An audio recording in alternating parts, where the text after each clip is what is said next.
Bonjour petit cœur. Aujourd'hui, je te lis une histoire intitulée Le loup qui voulait être un super-héros. Installe-toi confortablement et écoute attentivement. Un matin, en se regardant dans son miroir, Loup eut une idée. Et s'il devenait un super-héros? Ce serait fantastique! S'écria Loup. J'aurais un joli costume, je sauverais les gens et tout le monde m'adorerait. Au fond de lui, Loup se disait aussi que sa louve chérie serait très fière de lui. Pour devenir un super-héros, il faut un super nom. Comment vais-je m'appeler? Spiderlou? Non, je déteste les araignées. Batlou? Superlou? Trop banal. Je sais, moi je serai super extra fabulou. Pour devenir un super-héros, il faut un super costume. Lou alla frapper chez Demoiselle Yeti. C'était une couturière hors pair. Bonjour Titi, la salua Lou. Peux-tu me fabriquer un costume de super-héros, s'il te plaît? Toi, un super-héros, le taquina Demoiselle Yeti. Et quels sont tes super-pouvoirs? Lou réfléchit un moment, puis il répondit. Je ferai tellement rire les méchants qu'ils ne pourront plus se battre, et je les vaincrai facilement. Demoiselle Yeti rigola si fort que la maison manqua s'écrouler. Un peu inquiet, Lou se dit qu'il devait apprendre à contrôler son super pouvoir pour ne mettre personne en danger. Tout en pleurant de rire, Demoiselle Yeti confectionna à Lou un costume super époustouflant, avec des ailes intégrées, au cas où il aurait besoin de voler. Avec toi, on ne sait jamais, dit-elle. Avec son masque et sa cape assortie, Lou était vraiment super beau. Ainsi habillé, Lou partit se promener dans la forêt. Il avait hâte de voir l'effet qu'il ferait. Passé le premier virage, il se trouva nez à nez avec Gros Louis. Salut Lou, fit son ami. C'est carnaval aujourd'hui? Vous faites erreur, monsieur, répondit Lou d'une voix grave. Je m'appelle Super Extra Fabulou et je suis un super-héros. Oh, pardonnez-moi, s'exclama Gros Louis. Mais alors, si vous êtes un super-héros, vous devez être super fort. En effet, répondit Lou en bombant le torse. Dans ce cas, pourriez-vous m'aider à ranger ce tas de bois? Je suis un peu faible, vous savez. Lou trouva que Gros lui exagérait, mais il accomplit cette première mission avec succès. Pour être un super-héros, il faut quelqu'un à sauver. Sur son chemin, Lou aida deux escargots à traverser et il rendit à ses parents un oisillon tombé du nid. Tout ceci est bien gentil, se dit Lou, mais il est temps de trouver une mission digne de moi.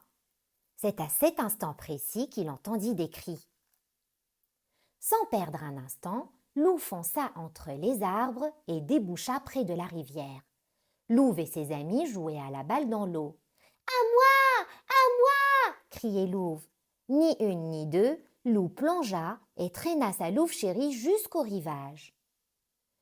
Qu'est-ce qui te prend, Lou? Hurla-t-elle en recrachant de l'eau. On s'amusait, c'est tout. Désolée, fit Lou. Je pensais que tu te noyais. Mortifié, Lou s'éclipsa rapidement. Ce n'était pas comme cela que Lou valait et trépatait. Il devait se rattraper et faire un coup d'éclat. Oui, mais quoi? Levant les yeux vers le ciel, Lou aperçut alors Joshua. Le pauvre, il était coincé tout en haut d'un arbre. Tiens bon, Joshua, j'arrive! Lui cria Lou. Lou s'élança à l'assaut de l'arbre, qui plia et patatras! Les deux amis basculèrent dans le vide. Lou réussit à déplier ses ailes. Un peu trop tard, malheureusement. Qu'est-ce qui t'a pris, Lou? Soupira Joshua. À cause de toi, ma nouvelle paire de jumelles est cassée. J'ai cru que tu étais en danger. Je voulais te sauver, expliqua Lou. Je suis super extra fabulou. Super relou, tu veux dire, ronchonna Joshua. Museau bas, Lou se traîna jusqu'à la rivière. Il en avait assez de jouer les super-héros. C'était un vrai fiasco. Près de l'eau, la barque de Gros Louis se balançait doucement. Lou se glissa à l'intérieur et il s'endormit aussitôt. Bien mal lui en prit.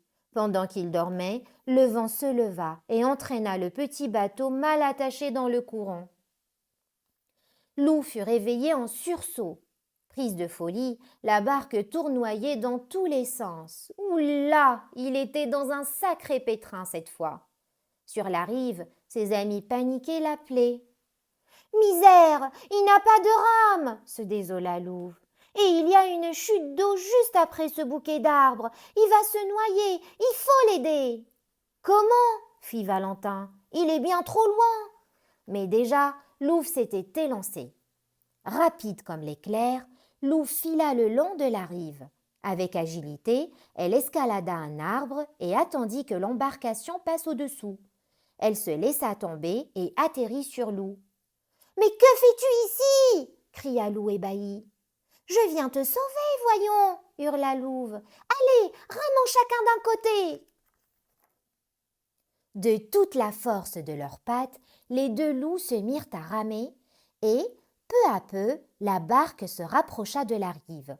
Quand ils furent assez près, Valentin se précipita pour les aider à accoster. Ouf, ils étaient sains et saufs. Tout penaud, Lou prit la patte de Louve.